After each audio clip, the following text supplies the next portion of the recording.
Today on Judge Faith, sisters engaged in a fierce family feud fight it out in the church parking lot. When she called me, she already had an attitude. Now, I was like, you know what, I'm at work. I'm not trying to start no mess at work. So I was like, bye. You go to the church on Tuesday night, you sit in the parking lot and wait for her to come out of Bible study. When she kicked my car, they had to push us apart. And her son was even yelling at her, Mama, this is childish, Mama. And then she pushed me. Where's my Bible? None of the principles applied to either one of you that day, right? And so here we are in court. And later, a Missouri entrepreneur and her former mechanic with different understandings of the benefits that come along with friendship battle over an unpaid loan. He was just like, can you help me out with getting my car back and I will pay you back. Was this a friendship or dating relationship? At first, maybe he had some potential. Just friends, nothing else. We were in a relationship together. You sure? Because she said you only had potential. Plaintiff Hazel Jackson says her sister started a fight in the church parking lot and kicked her car, causing significant damage. She's suing for car repairs and lost wages. She's accompanied in court today by her husband, Elston Jackson. Defendant Virginia Oxley says she doesn't know because Hazel provoked her anger by confronting her at church and slamming her hand on the car windshield. All rise. Court is in session. The Honorable Judge Faith Jenkins presiding. Please be seated. Your Honor, the litigants have been sworn in. This is the case of Jackson versus Oxley. Thank you, Juan. Hazel Jackson? Yes, Your Honor. You are suing the defendant, Virginia Oxley. Yes. For $5,000 you say she owes you. That's $3,000 for car repairs and also $2,000 in lost wages. Yes, ma'am. Okay, so give me some background. Well, me and my sister used to be really, really close, and we did everything together. Is your older sister? My older sister. Mm-hmm. She planned my baby shower. She was there when I gave birth to my child. We did everything together. It just went downhill from the car situation. What do you have to say about that? I agree with what she stated, Your Honor. She and I were almost inseparable. Okay, so tell me what happened here. You all go to the same church. No. Why are you looking at her like that? She She basically said the same thing you just said, so why are you looking at her like that? We were close, but you know, as sisters, we bickered, and we had some altercations before, but it was never. I think this was pretty bad because it happened at the church. You go to the same church? No, I actually go to the church right down the street. This is the church that you attend? I do. Okay, and you used to. You don't anymore after this, right? No, my pastor forgave me. Oh, so he let you back in? Yes. Okay, well, they say come as you are. Sometimes things happen because the two of you had an incident at the church in the parking lot, and that's why we're here today. So you came to pick up your dishes from the church. Yes. So there was a Bible study. You did not go to Bible study that night. I went to my church Bible study, went down the street 7 blocks away. When I called the lady that had my belongings, I asked her where were my things. This was Sunday night. I asked her what happened to my things, and she was like, well, your sister have them. You're talking about the dishes that you use? Yes, okay. The containers. And so when I'm like, well, why would my sister have it? We had no communication for months. So why hadn't you been communicating for months? We got into it over an issue with her and my husband over a car. He sold her a car? He sold her a car. That does not surprise me. So there's an issue that you're not talking, we're not here about the car, but you cooked all this food for the church. Yes. And she takes the containers home. Yes. And you think that she's somehow conspiring to keep your containers at this point? She holding hostage, I don't know, maybe to have a conversation with me or just to be messy, but I'm like... So you drive to the church to find her? Yes, because she told me that she was going to have it at the church. Now, did you take the containers and were you conspiring to keep them? Yes, Your Honor, she was. No, I was not. I said, well, you know what, maybe this is a way that I can break the ice and make it a way for me and my sister to communicate. By taking the containers? By taking the containers and taking it to her. Okay. So I get a call on Tuesday. She's like, I'm trying to understand, why would you take my containers from the church knowing that we don't communicate? When she called me, she already had an attitude. Now, me trying to keep things calm, and I was like, you know what, I'm at work. I'm not trying to start no mess at work. Whatever's going on between me and her, it needs to stay between me and her. It do not need to be nobody else involved. Well, period. That didn't happen. You go to the church on Tuesday night. You sit in the parking lot and wait for her to come out of Bible study. No, ma'am. What happens? I get to the church, I go inside, she walked past me. So I'm talking to her while she's walking away like she's ignoring me. So I'm like, where are my things? Where are my things? And so she gets in the car. I'm standing in front of the car. She starts the car up. So I opened the door. I'm literally parked right next to her. You opened the door to her car? I opened the door to her car. She was like, get out of my car. So I got upset and I slammed the door as hard as I could with all my might because I was upset and I wanted to hit her. I was angry.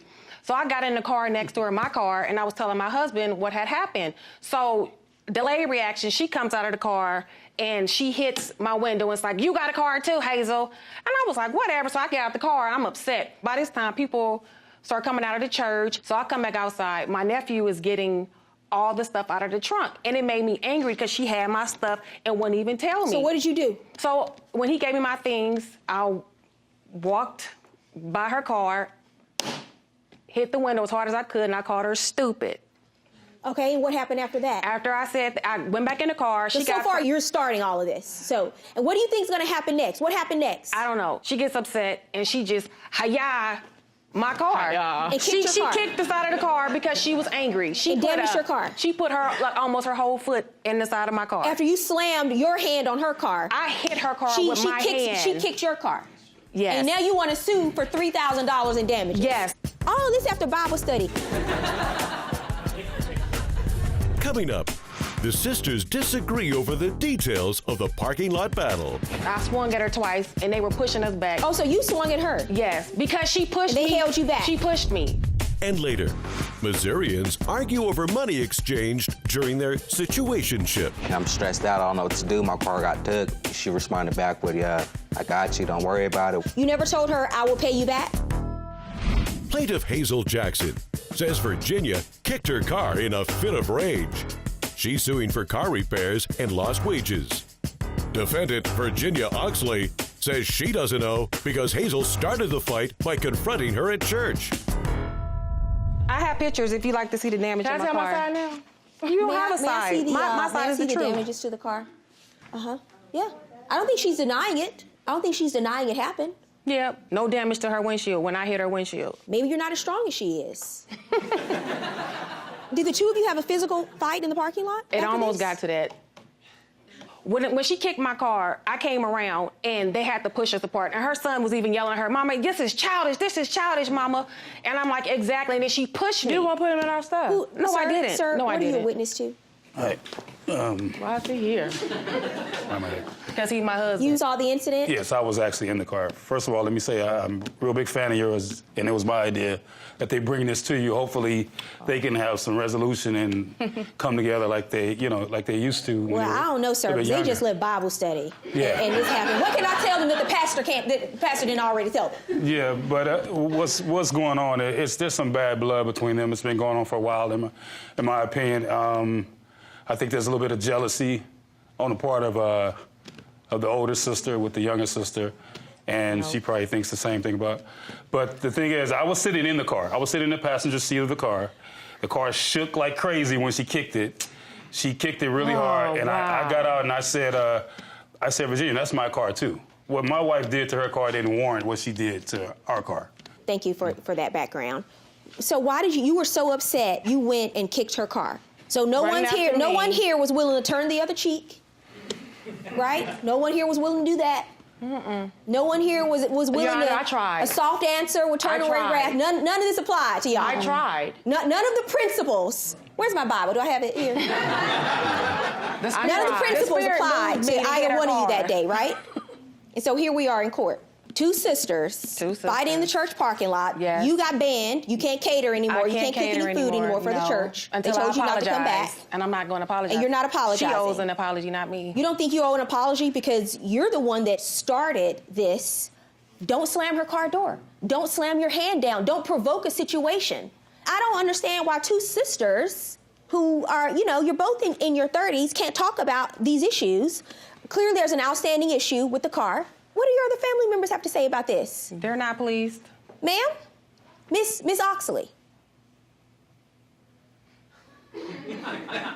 Why are you upset?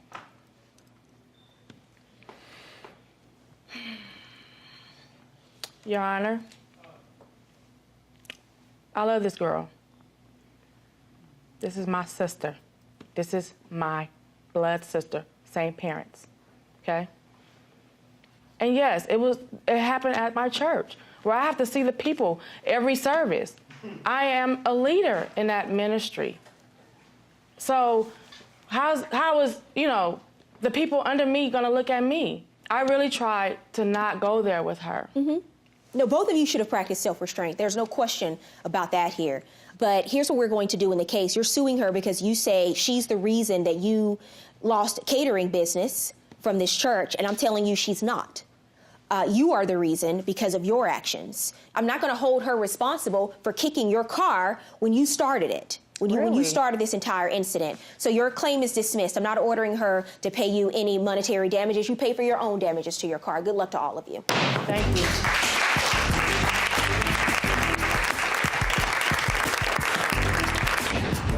I just hope that, things can be better for us because we are blood. I think the judgment was unfair.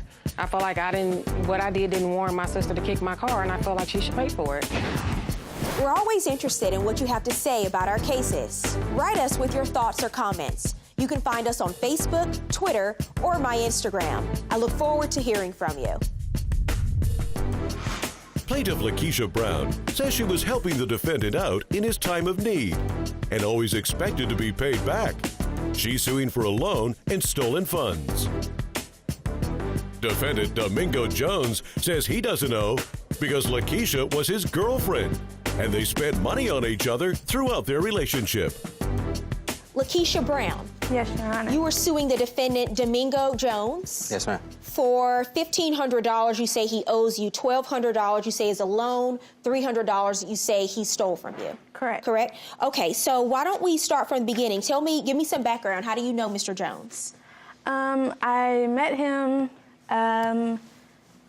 back in, I guess, November of 2015.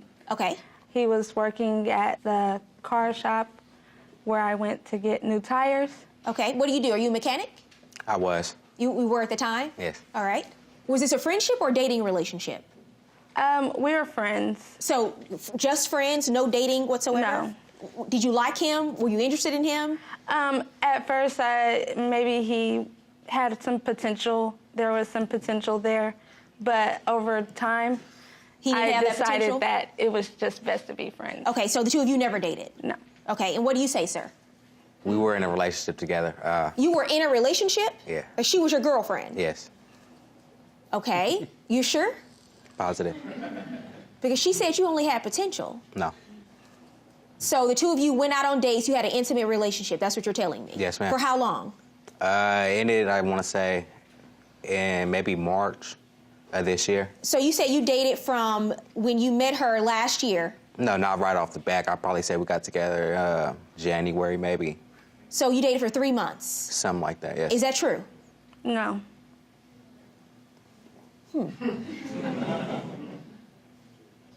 Just friends? Yeah, we were Nothing just friends. Else? Nothing else. Just friends. So this entire case is starting off someone is telling a lie from the very beginning. We haven't even talked about the case yet. I mean, he wanted a relationship, he wanted more, but I just couldn't give that to him. Tell me about how the $1,200 comes up. He was just like, can you help me out with getting my car back, and I will pay you back. He said he'll pay you back. Did he tell you when? He said he was going to start paying me back a few weeks after the initial loan. A few weeks? Yeah. What do you have to say about this, sir? I met Lakeisha back in probably November, December, the end of last year. We started talking on a friendship type, you know what I'm saying? And I was feeling her, you know what I mean? She was cool. I never met nobody like her, and I liked it how she was. So we started talking and talking more. It became to the point where, you know what I mean, we were talking to each other, calling each other babe, you know what I mean? And even saying we love you to each other. So, you know what I mean? It made me feel like we were in a relationship and we were intimate with each other. So, you know what I mean? I felt like you slept together? Yeah, that was my girlfriend. Okay. How often? Once.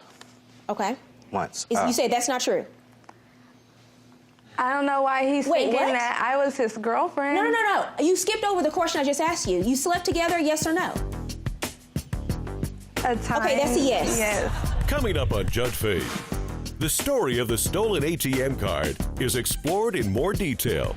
So you just sit your card out, and your BFF happened to be over at the house that day, and saw that your card was out. Right. And he took the card. Plaintiff Lakeisha Brown says Domingo knew the money wasn't a gift. She's suing for a loan and stolen funds. Defendant Domingo Jones says he doesn't know because Lakeisha offered to give him the money. So you're going to start your entire case off lying to me? You told me you were just friends, you never dated? Why that means that we were boyfriend and girlfriend, because we weren't in a relationship. Listen, I didn't qualify my question with a description of your relationship. I asked you if you were more than just friends. And that was my question. And clearly you were. So why are you lying about that? It doesn't matter, right? But for whatever reason, you want to lie about it. So if you're going to lie about the first question I ask you, why should I believe anything else you say in your case? Well, I didn't know that I was lying. I was just giving my account for it, and I didn't feel that we were more than friends. You know the difference between the truth and a lie, right? I do. Okay, so tell me about the money. So I was at work, and I had texted her on the phone, you know what I mean? I'm stressed out. I don't know what to do. My car got took. She responded back with, I got you. Don't worry about it. We'll get to it. You know what I'm saying? And I got you. Ms. Brown. And that's what happened, you know what I mean? Do you have any text messages between the two of you about this money? So you never told her I will pay you back? Correct. You never told her that? Yes, ma'am. Never. And tell me about the $300 you say he stole from your account. Tell me about that. You say he committed a felony and stole $300 from your account. Yeah, so he came over to my house, and my card was right there, and it was there. One moment I had just used it, I already knew where it was, and then I was getting text messages to my phone that was telling me that the card was being swiped. So the card was in your wallet or was just sitting out? It was out. Just sitting out? Yeah, and so you just sit your card out, and your BFF happened to be over at the house that day and saw that your card was out? Right. And he took the card? Yes. And took how much out of your account, you allege? $300. Did you do that? No, ma'am. What do you say happened? We were all drinking that night. There was plenty of people there. It could have been anybody.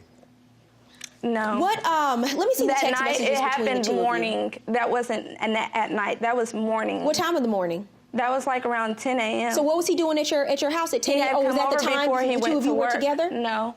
He had come over before he went to work because I live not too far from his job. For what reason? So your best friend shows up at your house at 10 o'clock in the morning just to say hello and good morning?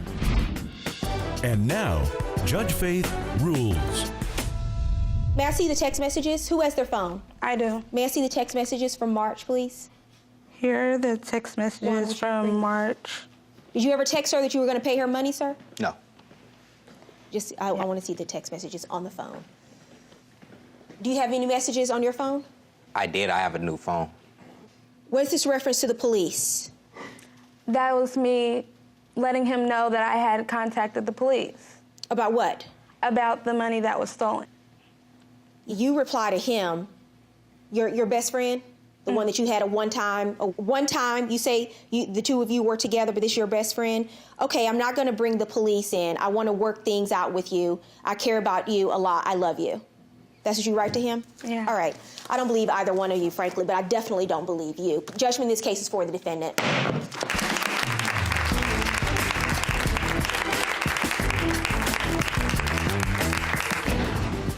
I've learned to never loan friends money. I still would like a friendship if it's possible, but I don't know if it is or not. Childhood friends reunite on social media, only to discover they made better Facebook friends than real-life lovers. I'm not a bitter ex-girlfriend. I wanted my money, period, point blank. So when a brother comes to take a woman and they spend $30, $45, that's almost half a light bill. So you feel that you spent a lot of money on her in this relationship, so why in the world is she still holding you to this $1,000 when you spent far more than that whining and dining her? And later, brothers-in-law battle over the due date of an unpaid loan. My husband, we want the money back. And he comes over to my house, bringing Grey Goose and new clothes and everything else. We thought we were giving him a short-term loan. I was talking to my brother, and I expressed him that I wanted to move out from my old place. He gave me the money. So what did you do with the money if you didn't use it to move? Plaintiff Frankie Dorn says her ex-boyfriend asked for a loan to pay off urgent bills, but instead used the money to buy a car. She's suing for 2 unpaid loans. Defendant Christopher Davis says he doesn't owe any money because they were in a relationship, and part of that deal was they shared expenses as a couple. All rise. Court is in session. The Honorable Judge Faith Jenkins presiding. Please be seated. Your Honor, the litigants have been sworn in. This is the case of Dorns versus Davis. Thank you, Juan. Frankie Dorns? Yes. You are suing the defendant, Christopher Davis. Yes. For $1,700 you say he owes you for unpaid loans? Yes. And as I understand it, Mr. Davis is your ex-boyfriend? Yes. When did the two of you start dating? How did you meet? I've been knowing Christopher all his life, basically. We have a mutual family member, but we're not blood related at all. What do you mean by mutual family member? My sister is his aunt, but we're not related. I have a half-sister. Okay. And, so you kind of grew up around each other? Yes. And when did you, why are you laughing at? I was just looking at admiring how you look, because you look just like you look.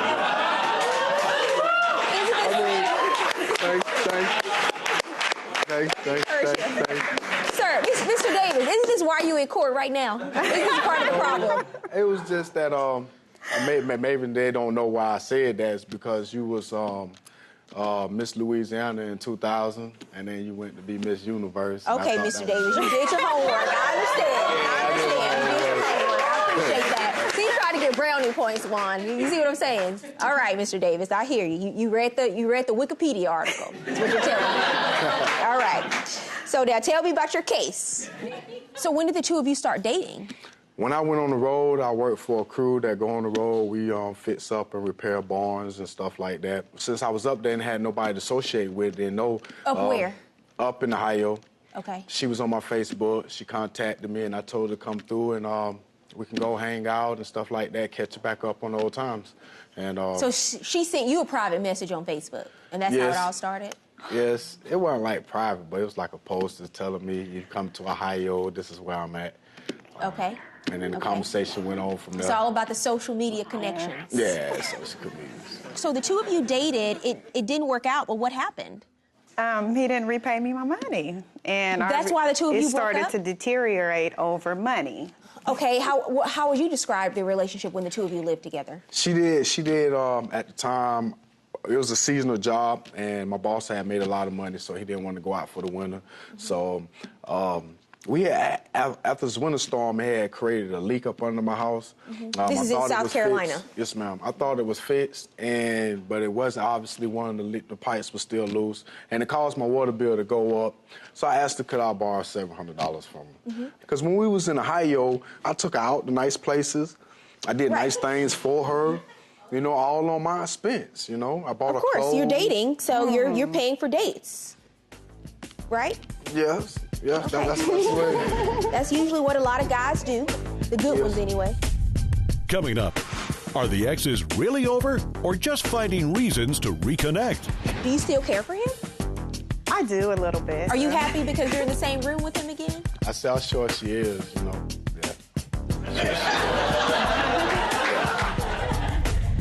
And later, a husband brings his brother-in-law to court after he misses the deadline to pay back a loan. So I'm thinking he's going to be moving in December. You're saying he agreed to pay you back? Yes, he agreed to pay me back, yes. When? Once he, make a little money, then he'll pay me back the money. Why didn't you move into the new place? What's the reasoning? Plaintiff Frankie Dorn says Christopher promised to pay her back. She's suing for 2 unpaid loans. Defendant Christopher Davis says he doesn't know because Frankie was his girlfriend, and that's what couples do. So we're here because she said that you borrowed $1,000 at one point and $700. Now, he's telling me about the $700, but what about this car, this $1,000 for a car? He had got a job offer in another state, and he decided that he wasn't going to take the job, that he was going to stay local and purchase a car instead. The money was supposed to be for what? The money was supposed to be used basically to help him, survive until his income started rolling in with the job offer in Georgia. Besides money, did you actually have a good relationship with the defendant? Off and on, off and on. Do you still care for him? I do a little bit, yeah. You I do. look like you do. Are you happy because you're in the same room with him again? I don't know about that. That's how short she is.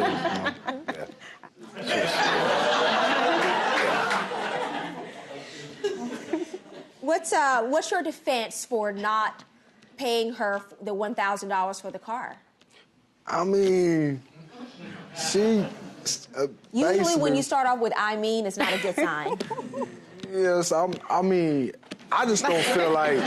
I don't feel like I owe her because for the simple fact, you know, once we moved in together, you know, I treated her nice, you know. I mean, we was in a relationship. I feel like that should have been brushed off. And that we should have, you know, just moved forward, you know, because, I mean, we go to a restaurant, I pay for it, I buy her clothes. I mean, we was in a relationship. I mean, why should I have to So you feel that you spent a lot of money on her in this relationship, so why in the world is she still holding you to this $1,000 when you spent far more than that whining and dining her, right? Right. Okay. What's your response to that? A 2 for $20 at Applebee's is not $1,000. So what you're telling me is you prefer Red Lobster? Actually, I like P.F. Chang's. I'm not a bitter ex-girlfriend, and I wanted my money whether the relationship worked out or not, and that's why I have a promissory note. When he asked me for the extra money, I made him sign the note because I wanted my money, period, point blank. Why did you sign a promissory note? She said you signed a promissory note. Is that true? I looked at it as a joke. It's just a piece of paper. I didn't know she was going to take it this far. I thought after I, you know, wine and dine and, you know, pleasure her and stuff like that, that things would just kind of like brush it off, you know? I mean, I ain't never charged her. It's like I ain't never said, well, okay, I got the, because, you know, I'm from the South, so, you know, we know how to give tips and stuff like that. So, you know, we go to a dinner table. I ain't like I tell her, well, you got to go half on the meal and you got to go half on the tip. You know, our meal might cost $35, $40. You know, and I didn't say you have to pay that. Well, being from the South, because I'm from the South and I tip. I'm from Louisiana. Why is that a Southern thing? I'm from Louisiana. Why is that a Southern thing? Well, for one, you know, it's like the cost of living is not kind of equal, and it's not a lot of good jobs. So when a brother comes to take a woman and they spend $30, $45 at a restaurant, that's pretty great.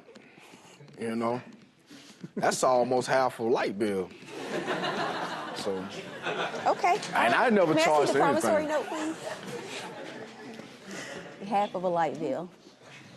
And also, you know, when she got her job, she had to get way to work too. I took her to work in the car. So what about that? I mean, he's actually driving you to and from work every day? No, that's not true. This is interesting because in most cases involving relationships like this, it's one person's word against another, and there's never anything in writing. But in this case, I mean, this is your signature, right, sir? Yeah, I remember this. It was like. I'm sorry? Is this your signature? Yes, it was like that. It was like that night she made me sign that paper, and it was on a gift card thing. And I just signed it because, I mean, it's not really even a legal document, really. That's why. So let me explain a couple of things to you, Mr. Davis. When you put your signature on a piece of paper, doesn't matter if it's a gift card, a piece of toilet paper, a piece of newspaper, a matchbook cover, it doesn't matter, right? Now, she's written a document saying you owe her money and you've put your signature on it. If you don't want it to be taken seriously, then don't sign it. Because when she comes into court, this is a legal and binding now contract between the two of you. Now you've promised to pay her back the sum of $1,700. And I can't just ignore that because you say you didn't take it seriously, right? That's just like you coming in here saying you're from the South and you don't tip. That's problematic for you too. So I have a tip for you today. If you don't want to be bound by documents, don't sign them, sir. Judgment in this case for the plaintiff, $1,700. Good luck to both of you. Thank you.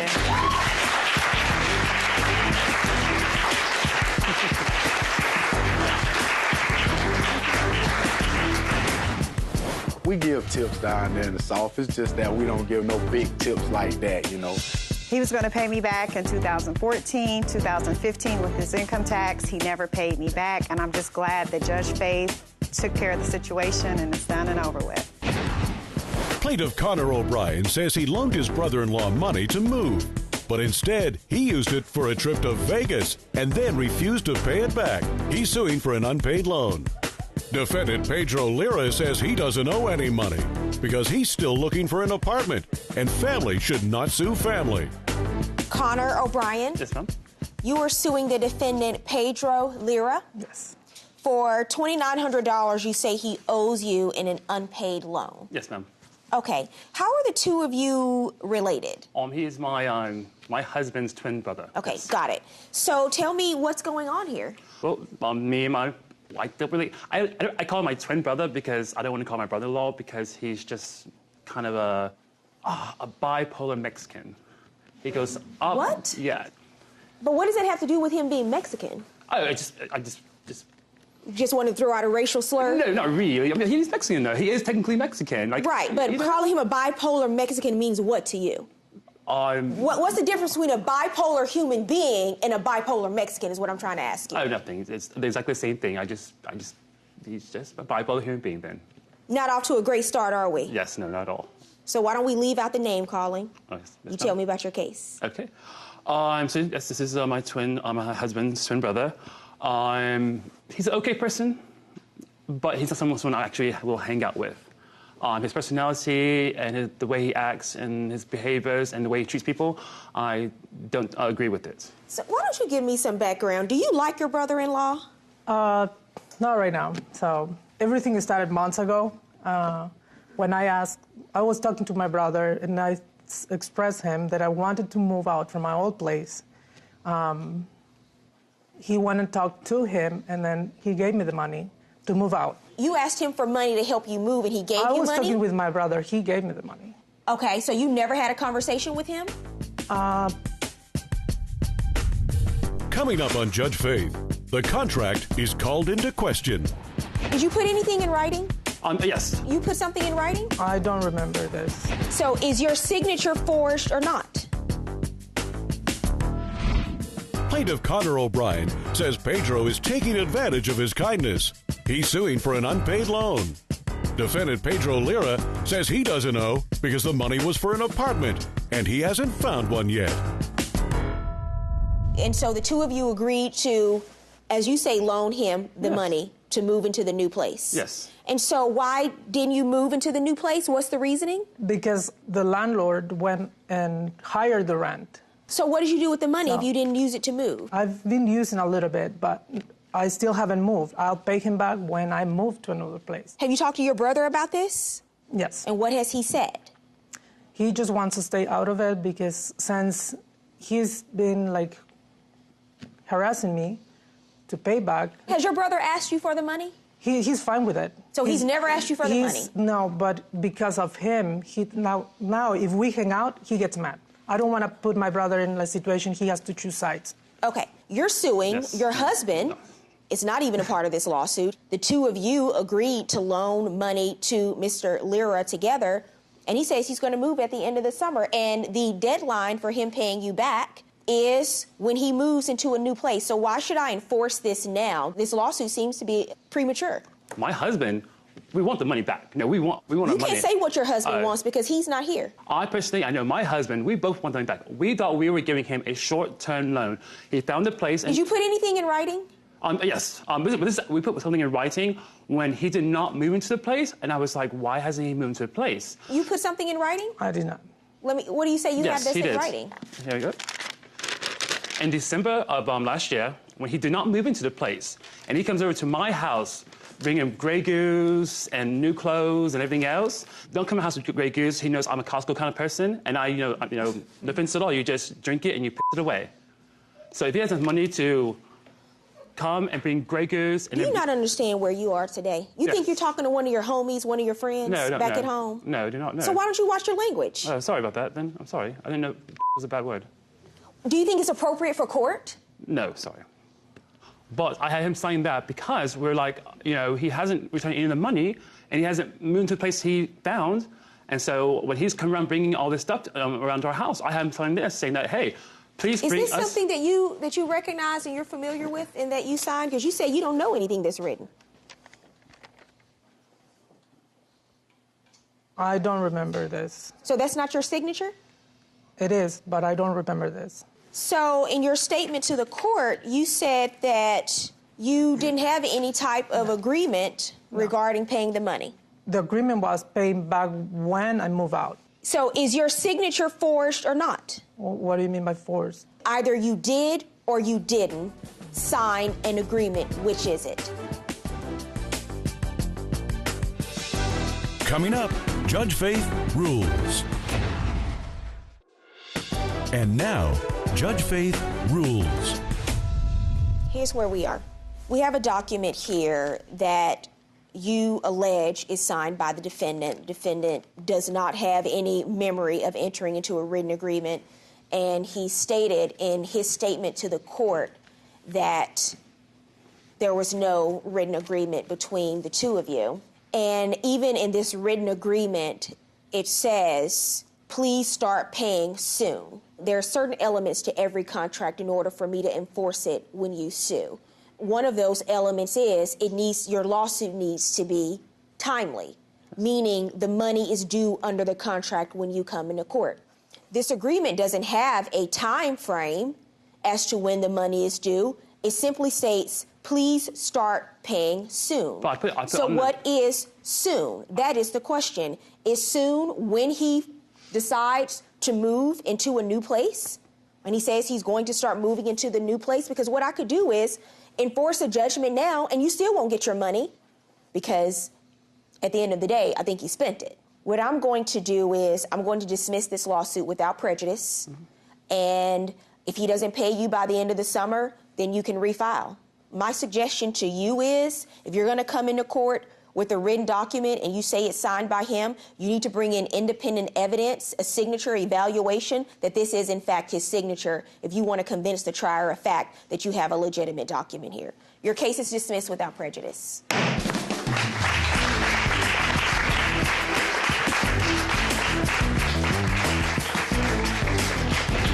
I hope this is going to help us to get back on where we were at, my brother and I. We've always been together, we're friends, and then he's part of my family too. Until I get my money, I do not want anything to do with him. An unlawful arrest brings a client and her Chicago lawyer to court over a payment dispute. Somebody pointed a finger my way and the police came and he went and just came in and started ransacking my house. And they said that they seen me and Jamie smoking. I received a phone call in the evening to come to the police department because Jamie Flores had been arrested. I knew that this was a situation where there was no probable cause. A lot of family members come up with money to help out their relatives when they have a criminal case. It doesn't mean she's responsible legally to pay his attorney's fees. And later, details emerge that put a question mark on which person's telling the truth. That was my kids' Christmas money, Your Honor. My bill money, my rent money. We've been homeless since then. People who don't have attorneys, they don't have adequate representation, you know what happens? They go to jail. Plaintiff Brittany Arteaga says she hired the defendant to represent her ex-boyfriend, and he unlawfully kept her bail money. She's suing for a bail refund. Defendant LaColton Walls says he owes nothing because Brittany's ex-boyfriend agreed the bail money would be used for legal fees to fight the case. He's countersuing for harassment and unpaid lawyer fees. All rise. Court is in session. The Honorable Judge Faith Jenkins presiding. Please be seated. Your Honor, the litigants have been sworn in. This is the case of Arteaga versus Walls. Thank you, Juan. Brittany Arteaga? Yes, ma'am. You were suing the defendant, LaCoulton Walls? Yes, Your Honor. For $1,000 for refund for bail money. Your Honor, originally I had paid him $400 out of pocket to show up. Okay, we're going to get into the case, but it is $1,000 you're suing him for? Yes, Your Honor. Okay, and you also have a witness with you today, Jamie Flores. Yes, Your Honor. So now, let's talk about the case. You are an attorney, sir? Yes, Your Honor. What kind of law do you practice? Well, I have a general practice, Your Honor, criminal litigation, civil litigation, entertainment, and real estate. Okay, how many years have you been practicing, sir? Since 1987. And you practice in Illinois? You're barred in Illinois? That's correct, Your Honor. And you have a countersuit in the case for $600 harassment and $100 for unpaid lawyer fees? That's correct, Your Honor. So take me back to the case. Did you help hire the defendant? Was he your lawyer or was he someone else's lawyer? Explain that to me. He's a friend of a friend. He was recommended to me, and I solely contracted him. This all started on September 15th, 2015. The father of my kids came over to visit the kids, so we go on and off all the time. So I don't know, somebody pointed a finger my way, and they said they had several complaints, and the police came. We were in my car. I had just finished getting my nails done, and the two Cicero detectives pull up to my apartment complex, and they said that they seen me and Jamie smoking weed, smoking marijuana. Were you smoking marijuana in the car? No, Your Honor. So what happened? I kind of just seen them in my mirror, and I'm like, who are these guys? They were plain clothed, but they had a vest, so I was like, it's police. What time of day was this? It was like 2, 3 o'clock in the afternoon. Okay, so broad daylight. Yes, everybody was out. All my neighbors were out. It was very embarrassing. So what happened? They approached the car. Do they take you out of the car? How does Mr. Flores, well, he's here today, right? Because you weren't arrested, am I right? No, I wasn't, Your Honor. But he was arrested? Yes, Your Honor. Okay, I'd like to call Mr. Flores in and hear from him. Yes, Your Honor. Mr. Flores? Yes, ma'am. Good afternoon, Your Honor. Good afternoon. I'd like to hear from you about the incident. You were arrested on the date in question in this case. Tell me what happened while you were arrested. All right, we were outside in the vehicle, and the kids, they were inside, and... How many children, sir? We got 3. How old are they? The oldest is going to be 11 in October, and the youngest, she just turned 4 in June. So what happened? So we were in the vehicle. Son just went inside from eating Popeyes, the oldest. And then me and Brittany, we were still in the vehicle. We were talking, and then like a big SUV pulled up behind us. And we were looking in the mirror like, who is this? And then 2 guys came out, one on her side and one on my side. And they were just in plain clothes. They were like, get out the vehicle. What are these guys doing? We're like, we're not doing nothing. We're just right here. You were not smoking marijuana in the car? No, I wasn't. I was about to, but I didn't have nothing on me. And so they searched the vehicle. They didn't find nothing in the vehicle, nothing on our persons. And then my son was in the window watching the whole time. They went inside. One of the officers went inside, and he went all the way to the back room. And as he was coming out, I was looking through the windows because the blinds were open. And then I seen them checking all the cabinets.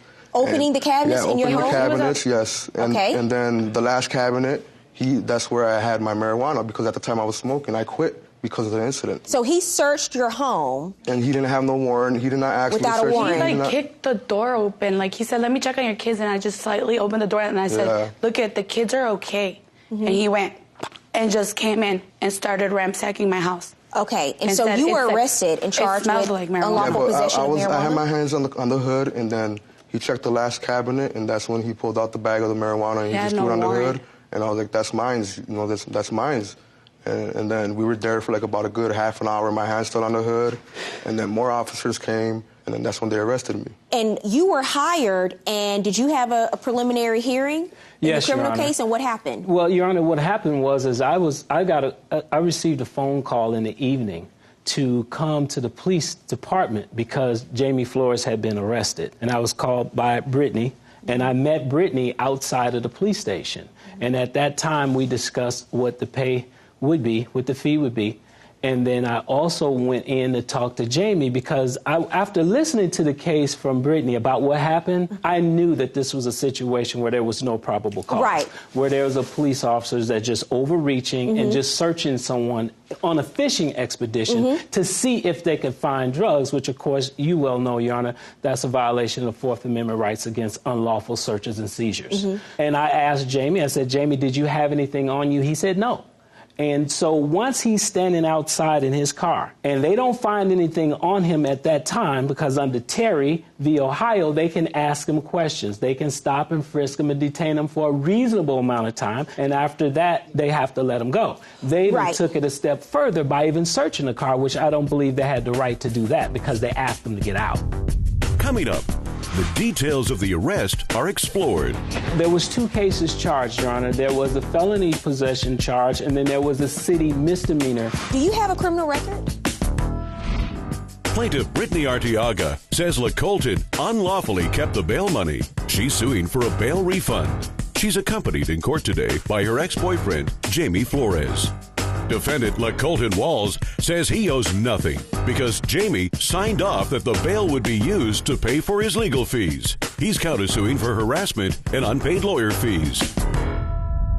Did you have a hearing, and were you able to successfully get the case dismissed? Well, there was 2 cases charged, Your Honor. There was a felony possession charge, and then there was a city misdemeanor. The felony possession was what? Possession with intent to distribute? No, it was just possession. Because of the weight? In a school zone. Well, they were told them it was possession within a school zone, and then the misdemeanor charge was just straight possession. So they charged him with a felony, and they charged him with a misdemeanor. Do you have a criminal record? Yes, I do. But, okay. But do these officers, do they know you in the neighborhood? No, they don't. No, I don't make myself known. I don't have no friends. My family don't come over, neither does my mother. And I'm always right there by myself. I'm always with my kids. Like, I don't know why they will say that. Your Honor, he doesn't have any felonies in his background. No felonies at all. Misdemeanor, very small, petty I was his first big charge ever. I'm just curious, what happened to the officers in this case? How this case turned and how we were able to get the case thrown out is we asked the police officers, first of all, did he see anything? And he testified that he didn't. So to his credit, the police officer told the truth about that. I said, do you have any proof that Jamie Flores even lives in that residence? Because Jamie's ID wasn't to that residence. I asked him if he found any mail to that residence. He said he didn't. I said, was there any utility bills for Jamie Flores at the residence? He said no. So at that point, the judge looked at him and said, finding a no probable cause, because there's no nexus between Jamie and the house, and with that, there's no nexus between the house, Jamie, and the marijuana that was found. And the judge excluded the statement where he said, it's mine. Absolutely. Because that came after the fact. Right. But someone paid $1,000 because the bail was set at what? The bond was $1,000. The bond was $1,000. It was 10. Bond. It was 10, and then you pay the 10%, which is 1,000. It was 10,000. Yes. How long did this case go on? This case went on 7 from months? December to May. September to May. I'm happy we're discussing this because this is what happens in these cases. You have to go to court every month for 7 months. Not only do you spend a day in jail, $1,000 you have to pay for your bond because you have to make these court appearances. You miss one, there's a warrant out for your arrest to make things worse for yourself. And at the end of it, after 7 months, the case is completely dismissed because it wasn't constitutional and it wasn't legal. Well, Your Honor, with the system, it's typical to allow the police officers to tell stories, to basically not tell the truth when they obtain probable cause. It's allowed. That was my kids' Christmas money, Your Honor. And our bond money. My bill money. That was our rent money. My rent money. We've been homeless since then. Waiting on that money. Just waiting on that money. Waiting and waiting and waiting on that money to get returned after the charges got dropped. But here we are, and you're suing the attorney. Yes, would you step over to money. the defendant's side, please? Yes. How much did you charge for your services for this case, sir? Your Honor, I typically charge $3,500 retainer for these services. However, I told Brittany, because of the nature of this case, that the retainer would be $1,500. We were friends. How much were you paid total? I told her a $1,500 retainer. If things got out of hand or more difficult to defend, then we would discuss if there's any additional fees needed after that. Did they pay you any more than $1,500? They paid me $400, and then the bond was $900, so I actually received $1,300. I never received the $1,500 I initially discussed. Total for the case? Yes.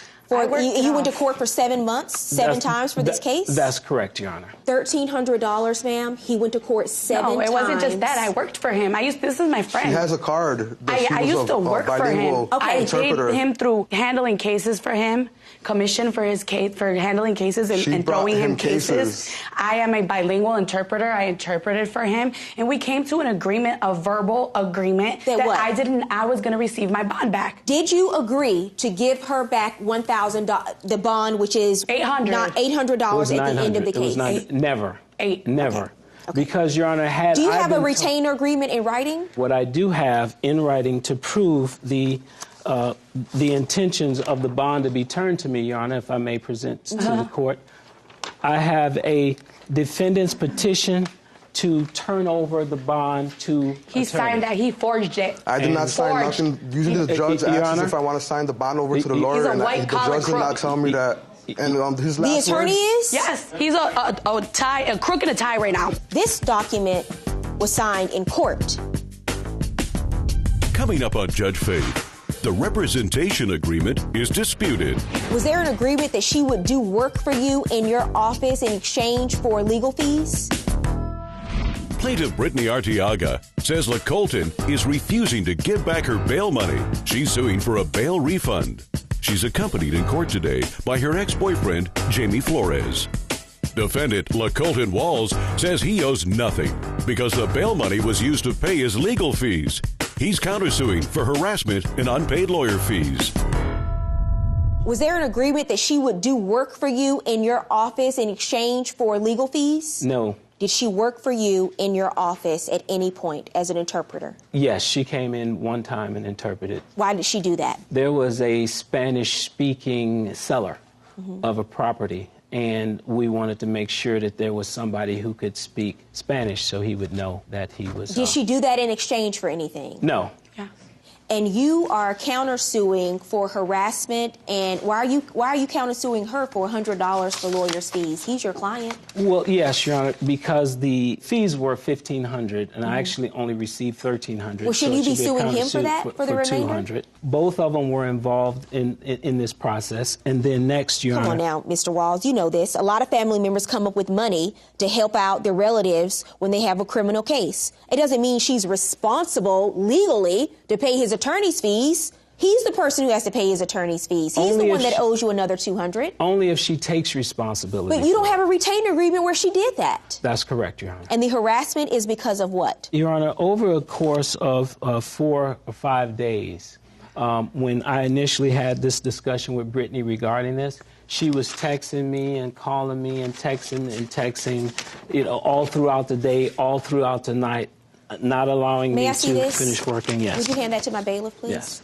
And, Your Honor, I have even more on my phone. Why did you tell her when she texted you, I want my bond, ?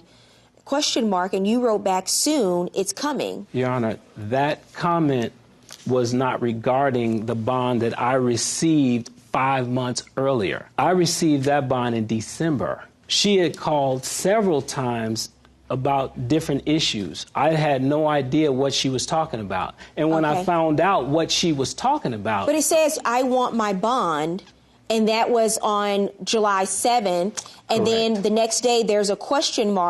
And you respond soon. Are you saying that's coming back from the court? Right. I thought she was talking about another bond or another situation because she did not mention this bond. What other bond could there be? She said that there was another case that she was involved in where she posted a bond, and it was a general question, how long does bonds take to come back? When was the case over? The case was over in March. May 9th.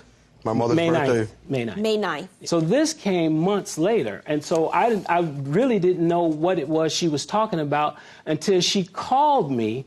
And then when she discussed Jamie's bond, that's when I said, oh, wait a minute. No, this bond was turned over. And why would she be discussing bond about another case in July of 2016 with you? She discussed different issues, different cases, and different situations that she has. There's other people that have gone to court. Other cases that they have? Yes. Or their friends? Or have they been subsequently arrested? Right, exactly. There was other situations, so I didn't know what she was talking about at the time. I was busy. Coming up, Judge Faith rules. And now, Judge Faith rules. You have a case that went 7 months. Yeah. You have to pay a retainer, and then you have a case where you went to court for 7 months every month, and he showed up. And then, in addition, he did a preliminary hearing on top of that.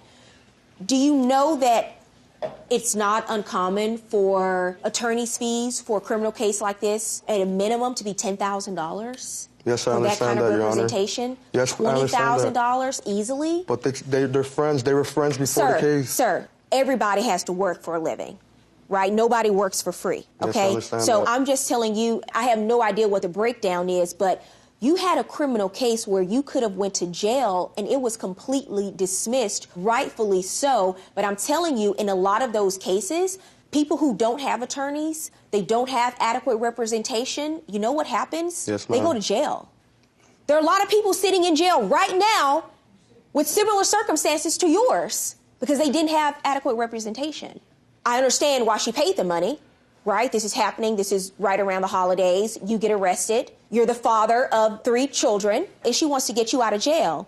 But he's, of all the people to be sued here, it's not the attorney who represented you in your case for 7 months. If you owe this money back to her, you have to pay the money back. But it's not the defendant. Your counterclaim is dismissed based on the court documentation that I received here. You say the signature is forged. There's no proof of that. You allowed this bond to be used towards attorney's fees, and the attorney has to be paid. He has to be paid. So my judgment in this case is for the defendant. I'm not ordering the attorney to return $1,000 worth of attorney's fees.